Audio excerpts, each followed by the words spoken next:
سلام آقای شعبانی. خوبی؟ اوغور بخیر. چی ماه بکنی الان؟ باران نمیاد. وضعیت بارندگی چجوریه امسا؟ اصلا الان یونجا ماه بچینی؟ بله یونجا بچینی. بیا چی؟ بابا حالا بچینی بخورن کیف کنن.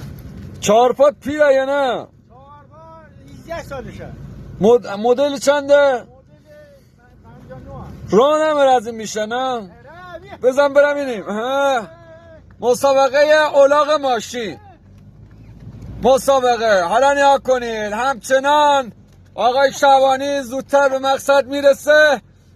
نه زد عقب. بزن چاق کرده کبلا نجات. اولین سال اولاغ انقدر چاقه.